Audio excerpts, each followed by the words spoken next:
Assalamualaikum warahmatullahi wabarakatuh. Perkenalkan, nama saya Ahmad Hawidihani, NIM 23020200048. Prodi saya yaitu PBA semester 3 kelas B. Baik, di sini saya akan menjelaskan tentang aliran-aliran dalam Islam, tokoh dan pokok pemikirannya. Langsung saja ke dalam pembahasan. Aliran yang pertama yaitu aliran Khawarij. Pengertiannya, apa itu aliran Khawarij?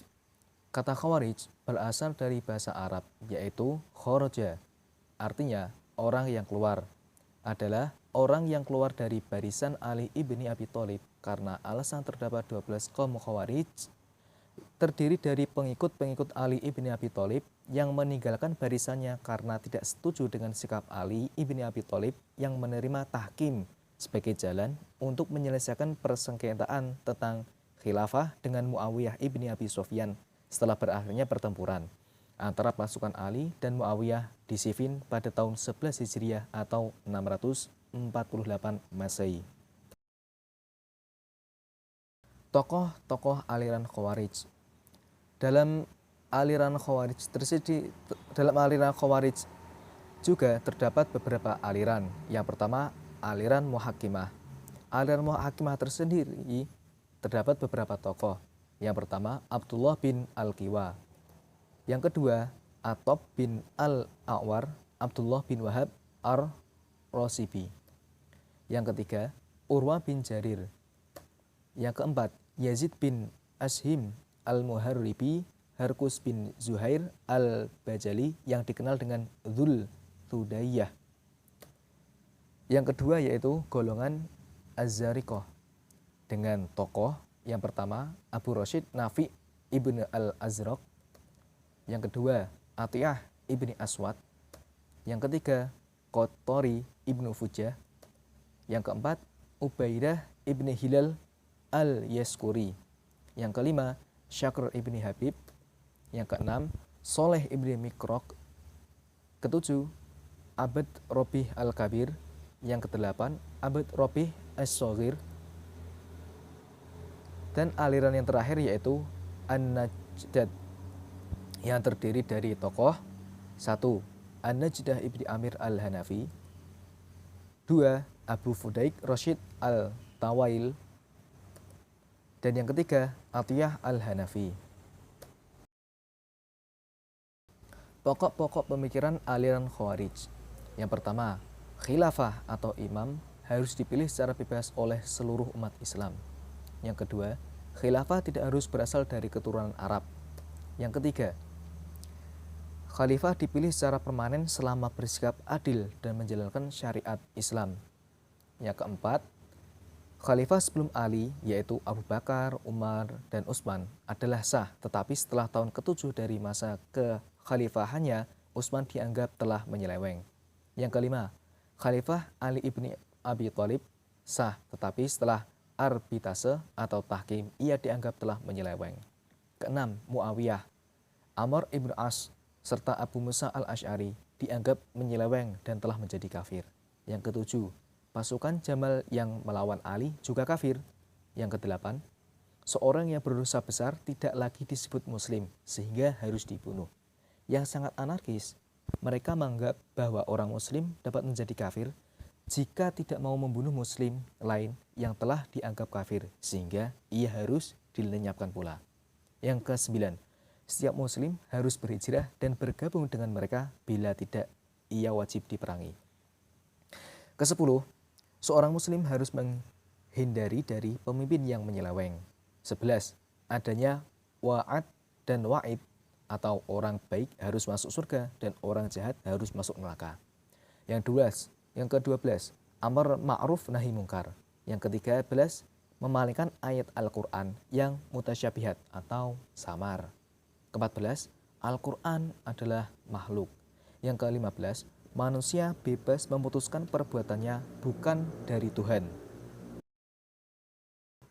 Aliran Islam yang selanjutnya yaitu aliran Murji'ah. Apa sih aliran Murji'ah? Kata Murji'ah berasal dari bahasa Arab, yaitu kata arja'a yang artinya menunda. Aliran ini disebut Murji'ah karena mereka menunda penyelesaian persoalan konflik politik antara Ali ibn Abi Thalib, Muawiyah ibn Abi Sufyan, dan Khawarij ke hari perhitungan di akhirat kelak. Aliran Murji'ah ini merupakan golongan yang tak sepaham dengan kelompok Khawarij dan Syiah. Aliran teologi Murji'ah ini muncul pada abad pertama Hijriyah yang dibawakan oleh Ghailan al-Dimashqi. Pemimpin utama aliran Murji'ah yang pertama Hasan ibn Bilal al-Muzni, yang kedua Abu Salat As-Saman, yang ketiga Tauban, yang keempat Diror ibni Umar. Aliran Murji'ah sendiri terdapat dua kelompok, yaitu aliran moderat dan aliran ekstrim. Tokoh aliran Murji'ah moderat yang pertama Al-Hasan ibni Muhammad ibni Ali ibni Abu Thalib, yang kedua Abu Hanifah atau Imam Hanafi, yang ketiga Abu Yusuf dan beberapa ahli hadis. Yang kedua, tokoh aliran Murji'ah ekstrim.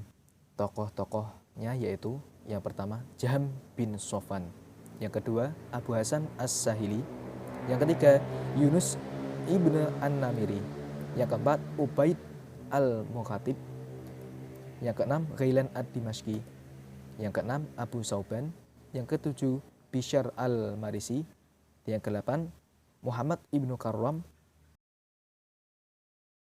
Selanjutnya, pokok pemikiran aliran Murji'ah moderat.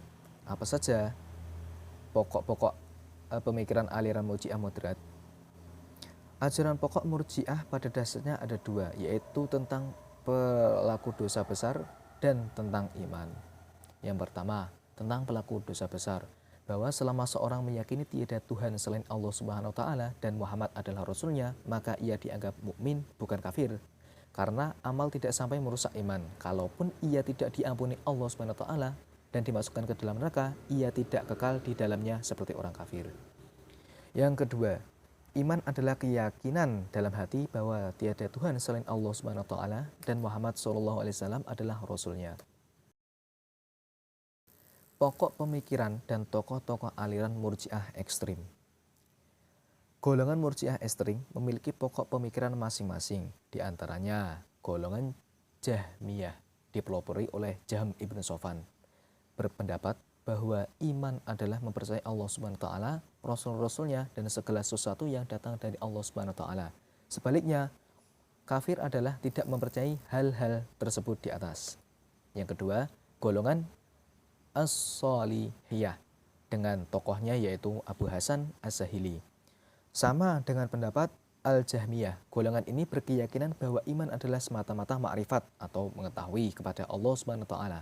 Sedangkan kufur atau kafir adalah sebaliknya, yaitu tidak mengetahui Allah Subhanahu wa taala. Iman dan kufur tidak bertambah dan tidak berkurang. Ketiga, golongan Yunusiyah atau pengikut Yunus ibnu An-Namiri berpendapat bahwa iman adalah totalitas dari pengetahuan tentang Tuhan, kerendahan hati, dan tidak takabur. Kufur adalah kebalikan dari itu. Yang keempat, golongan Al-Ubaidiyah dipelopori oleh Ubaid al-Mukhatib. Pendapatnya pada dasarnya sama dengan golongan Al-Yunusiyah. Kelompok ini berpendapat bahwa jika seorang meninggal dunia dalam keadaan beriman, semua dosa dan perbuatan jahatnya tidak akan merugikannya. Yang selanjutnya, golongan Al-Ghailaniyah dipelopori oleh Ghailan ad-Dimashqi, berpendapat bahwa iman adalah makrifat, mengetahui kepada Allah Subhanahu wa taala melalui nalar dan menunjuk sikap mahabbah atau cinta dan tunduk kepadanya. Yang keenam, golongan As-Saubaniyah dipimpin oleh Abu Sauban. Prinsip ajarannya sama dengan sekte Al-Ghailaniyah.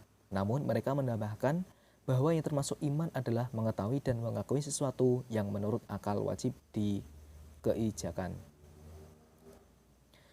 7. Golongan Al-Marisiyah dipelopori oleh Bishr al-Marisi, berpendapat bahwa iman di samping meyakini dalam hati bahwa tiada Tuhan selain Allah Subhanahu wa taala dan Muhammad SAW itu rasulnya, juga harus diucapkan secara lisan. Kedelapan, golongan Al-Karomiyah dipelopori oleh Muhammad ibn Karram, berpendapat bahwa iman adalah pengakuan secara lisan dan kufur adalah pengingkaran secara lisan. Mukmin dan kafirnya seorang dapat diketahui melalui pengakuan secara lisan. Yang kesembilan yaitu golongan Al-Hasaniyah, berpendapat bahwa jika seorang mengatakan, saya tahu Tuhan mewajibkan saya naik haji ke Ka'bah, tetapi saya tidak tahu apakah Ka'bah di India atau di tempat lain, orang demikian juga tetap mukmin. Aliran Islam yang selanjutnya yaitu Jabariyah.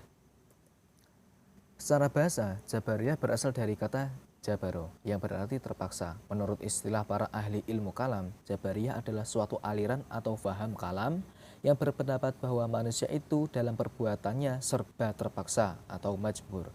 Artinya perbuatan manusia itu pada hakikatnya adalah perbuatan Allah Subhanahu wa taala. Mereka menganggap bahwa manusia tidak berdaya menghadapi kekuatan Tuhan dan kehendaknya.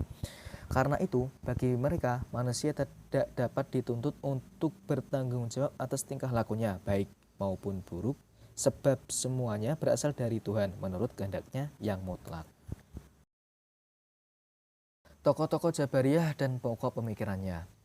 Aliran Jabariyah dapat dikelompokkan menjadi dua bagian, yang pertama ekstrim dan yang kedua moderat. Para pemuka Jabariyah ekstrim diantaranya sebagai berikut. Jahm ibni Sofwan atau Abu Mahrus Jahm bin Sofwan berpendapat tentang persoalan teologi sebagai berikut. Yang pertama, manusia tidak mampu untuk berbuat apa-apa. Ia tidak mempunyai kehendak sendiri dan tidak mempunyai pilihan. Yang kedua, surga dan neraka tidak kekal. Tidak ada yang kekal selain Tuhan. Yang ketiga, iman adalah makrifat atau membenarkan dalam hati. Yang keempat, kalam Tuhan adalah makhluk. Allah Maha Suci dari segala sifat dan keserupaan dengan manusia seperti berbicara, mendengar, dan melihat. Begitu pula Tuhan tidak dapat dilihat dengan indera mata di akhirat kelak. Yang kedua yaitu Ja'ad bin Dirham berpendapat tentang pokok pemikirannya sebagai berikut. Yang pertama, Al-Quran itu adalah makhluk, oleh karena itu dia baru, sesuatunya baru tidak dapat disifatkan kepada Allah. Yang kedua, Allah tidak mempunyai sifat yang serupa dengan makhluk seperti berbicara, melihat, dan mendengar. Yang ketiga, manusia terpaksa oleh Allah dalam segala-galanya. Yang selanjutnya yaitu para pemuka aliran Jabariyah moderat. Yang pertama, An-Najjar atau Husain bin Muhammad An-Najjar. Para pengikutnya disebut An-Najjariyah atau Al-Husainiyah. Di antara pendapat-pendapatnya adalah, yang pertama, Tuhan menciptakan segala perbuatan manusia, tetapi manusia mengambil bagian atau peran dalam mewujudkan perbuatan-perbuatan itu. Itulah yang disebut kasab dalam teori Al-Asy'ari. Yang kedua, Tuhan tidak dapat dilihat di akhirat, akan tetapi An-Najjar menyatakan bahwa Tuhan dapat saja memindahkan potensi hati atau makrifat pada hati seorang sehingga manusia dapat melihat Tuhan. Yang ketiga, Ad-Diror atau Diror bin Amr. Pendapatnya tentang perbuatan manusia sama dengan Husain An-Najjar, yakni manusia mempunyai bagian dalam perbuatannya dan tidak semata-mata dipaksa dalam melakukan perbuatannya. Yang kelima, Tuhan dapat dilihat di akhirat melalui indera keenam. Yang keenam, hujah yang dapat diterima setelah Nabi adalah ijtihad.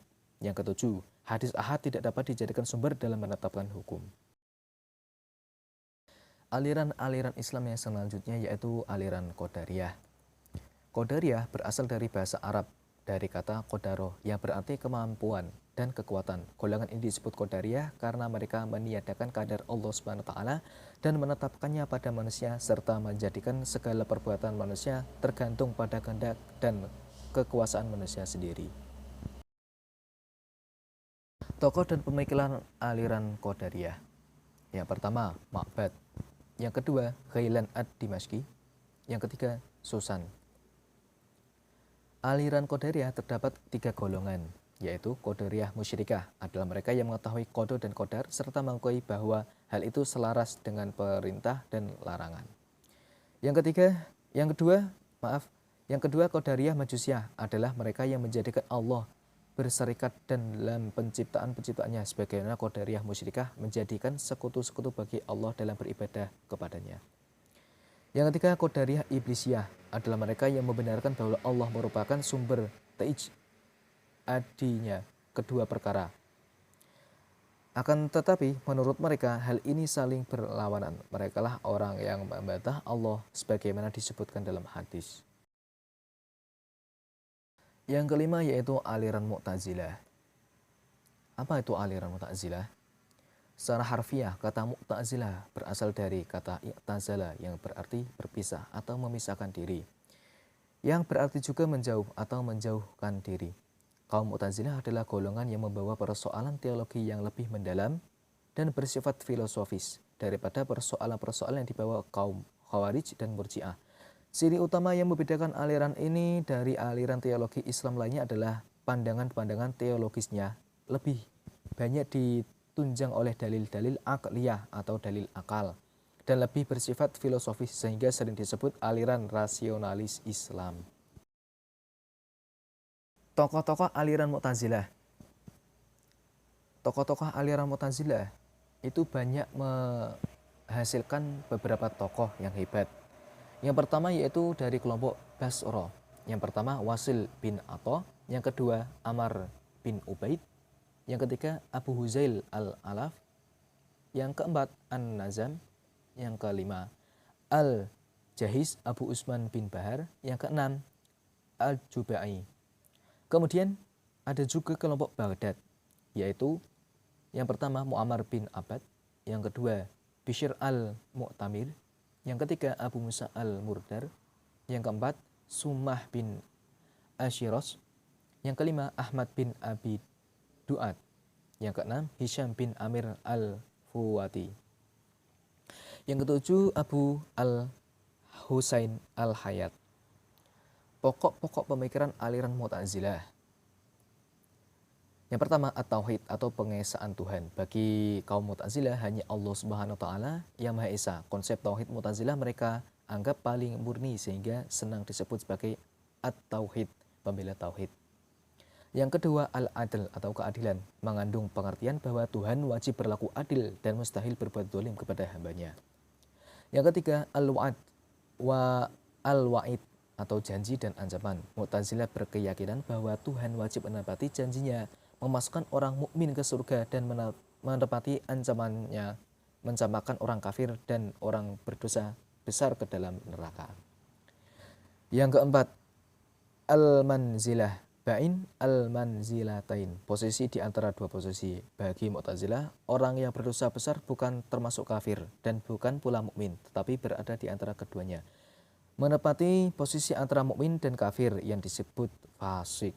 Yang kelima, al-amr bi al-ma'ruf wan nahi al-munkar, atau menyuruh berbuat baik dan melarang berbuat buruk. Dalam prinsip Mu'tazilah, setiap muslim wajib menegakkan perbuatan yang ma'ruf, menjauhi perbuatan yang mungkar.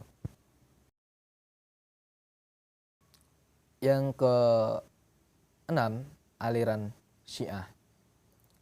Syiah merupakan suatu aliran dalam Islam yang meyakini bahwa Ali ibni Abi Thalib dan keturunannya adalah imaman atau para pemimpin agama dan umat setelah Nabi Muhammad SAW. Menurut Tabatabai, istilah Syiah untuk pertama kalinya ditujukan kepada pengikut Ali, Syiah Ali, pemimpin pertama Al-Bait pada masa Nabi Muhammad SAW. Para pengikut Ali yang disebut Syiah itu diantaranya adalah Abu Dzar Al-Ghifari, Miqdad bin Aswad, dan Ammar bin Yasir. Tokoh-tokoh aliran Syiah. Di antara tokoh yang sudah terkenal ya tadi, ada juga tokoh-tokoh lainnya seperti Zaid bin Ali bin Husain Zainal Abidin. Yang kedua, Ja'far As-Shadiq. Kemudian pokok-pokok pemikiran Syiah. Yang pertama, Ahlul Bait. Secara harfiah, Ahlul Bait berarti keluarga atau kerabat dekat. Yang kedua, Al-Bada, tampak artinya yakin bahwa Allah Subhanahu wa taala mampu mengubah suatu peraturan atau keputusan yang telah ditetapkannya dengan peraturan atau keputusan baru. Imamah, kepemimpinan, artinya yakin bahwa setelah Nabi Muhammad wafat harus ada pemimpin-pemimpin Islam yang melanjutkan misi atau risalah Nabi Muhammad SAW. Yang keempat, ismah, menjaga. Artinya percaya bahwa para imam itu termasuk Nabi Muhammad SAW telah dijamin oleh Allah Subhanahu wa taala dari segala bentuk perbuatan salah atau lupa. Yang kelima, Mahdawiyah, artinya yakin akan datang seorang juru selamat pada akhir zaman yang akan menyelamatkan kehidupan manusia di muka bumi ini yang disebut Imam Mahdi. Yang keenam, Asyura atau 10, artinya hari ke-10 bulan Muharram sebagai hari berkabung Syiah untuk memperingati wafatnya Husain bin Ali dan keluarganya oleh pasukan Yazid bin Muawiyah di Karbala, Irak pada tahun 61 Hijriah. Yang ketujuh, Ma'ijaiyah, tempat kembalinya sesuatu, atau wilayah al-faqih, atau wilayah kekuasaan atau kepemimpinan. Faqih berarti juga ahli fikih atau ahli hukum Islam. Yang kedelapan, roj'ah, pulang atau kembali. Roj'ah adalah keyakinan akan dihidupkannya kembali sejumlah hamba Allah SWT yang paling saleh dan sejumlah hamba alias Allah SWT yang paling durhaka untuk membuktikan kebesaran dan kekuasaan Allah SWT di muka bumi bersamaan dengan munculnya Imam Mahdi. 9. Taqiyah atau takut. Artinya sikap berhati-hati demi menjaga keselamatan jiwa karena khawatir akan bahaya yang dapat menimpa dirinya. Yang ke-10, tawasul adalah memohon kepada Allah Subhanahu wa taala sesuatu dengan menyebut pribadi atau kedudukan seorang nabi, imam, atau bahkan seorang wali supaya doanya cepat dikabulkan Allah Subhanahu wa taala. Yang ke-11, tawali dan tabari. Tawali berasal dari tawala fulanan, artinya mengangkat seorang sebagai pemimpin. Tabari berasal dari kata tabaronan fulan, artinya melepaskan diri atau menjauhkan diri dari seseorang. Dan yang terakhir atau yang ketujuh yaitu aliran Ahlus Sunnah wal Jamaah. Ahlus Sunnah wal Jamaah merupakan orang-orang yang berpegang teguh kepada sunnah Nabi Muhammad SAW, yaitu berupa hadis. Jamaah berarti mayoritas sesuai dengan tafsiran yang diberikan Sir al-Syari'ah al-Mahbudi, yaitu Ammah al-Muslimin, umumnya umat Islam, dan al-jam'ah al-kathir wal aswad al-azam, jumlah besar dan halayak ramai. Istilah Ahlus Sunnah wal Jamaah dinisbahkan kepada aliran teologi Asy'ariyah dan Maturidiyah yang berpegang kuat pada sunnah Nabi Muhammad SAW dan merupakan kelompok mayoritas dalam masyarakat Islam. Sebaliknya, Mu'tazilah sebagai golongan yang tidak kuat berpegang kepada sunnah Nabi SAW dan sejak semula merupakan kelompok minoritas dalam masyarakat Islam pada waktu itu. Tokoh dan pokok pemikiran aliran Ahlus Sunnah wal Jamaah. Tokoh Ahlus Sunnah wal Jamaah meliputi ulama-ulama salaf dan ulama khalaf, yang termasuk ulama salaf antara lain. Yang pertama, Imam Ahmad bin Hambal atau Ahmad bin Muhammad bin Hambal. Pokok pemikiran teologi Ahmad bin Hambal meliputi: yang pertama, tentang ayat mutasyabihat. Ahmad bin Hambal dalam memahamkan ayat-ayat Al-Quran lebih suka menerapkan pendekatan lafzi atau tekstual daripada pendekatan takwil, terutama yang berkaitan dengan sifat-sifat Tuhan dan ayat-ayat mutasyabihat. Ahmad bin Hambal bersikap menyerahkan tafdhih makna ayat dan hadis mutasyabihat kepada Allah dan Rasulnya dan menyucikannya dari keserupaan dengan makhluk. Yang kedua, tentang status Al-Quran. Menurut Ahmad bin Hambal, Al-Quran tidak diciptakan dan qadim.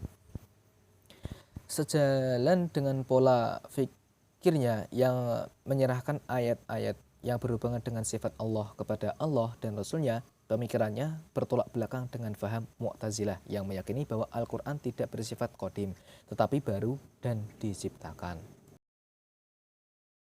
Yang kedua yaitu Ibnu Taimiyah atau Taqiyuddin Abdul Abbas Ahmad bin Abdul Salam bin Abdullah bin Muhammad bin Taimiyah al-Harrani al-Hambali. Pemikiran teologi Ibnu Taimiyah antara lain meliputi akidah atau pengetahuan dan ketuhanan. Yang benar adalah akidah salaf, yakni bersumber dari Al-Quran dan hadis, bukan diambil dari dalil-dalil rasional yang filosofis. Yang kedua, sifat-sifat Tuhan adalah apa yang secara jelas termaktub dalam Al-Quran dan hadis. Pendapat yang membatasi sifat Tuhan pada sifat 20 pendapat Asy'ariyah atau 20 atau pendapat Asy'ariyah, dan yang menafikan sifat-sifat Tuhan bertentangan dengan akidah salaf. Yang ketiga, menolak mempersamakan sifat Tuhan dengan sifat-sifat makhluknya seperti pendapat Mu'tazilah. Tegasnya, sifat-sifat Tuhan tanpa tamsil atau menyamakan sifat-sifat Tuhan dengan sifat-sifat makhluknya, dan tanzih menafikan sifat-sifat Tuhan.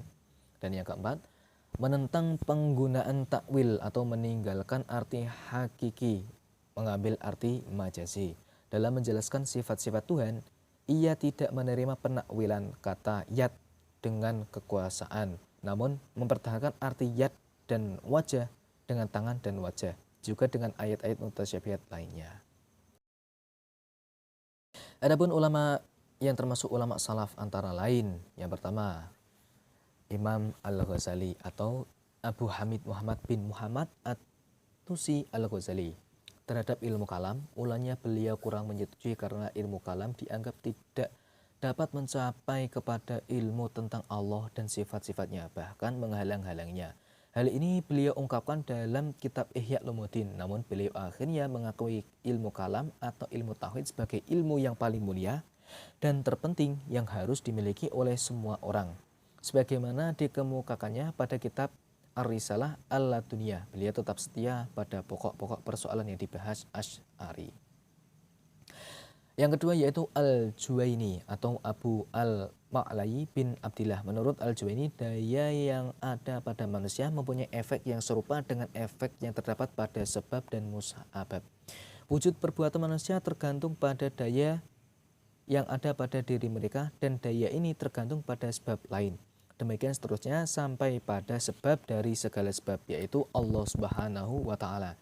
Dalam hal hukum kausalitas ini, Al-Juwaini lebih dekat pada Mu'tazilah. Untuk penutup, yaitu kesimpulan. Setelah wafatnya Nabi Muhammad SAW, banyak terjadi pertikaian dalam Islam.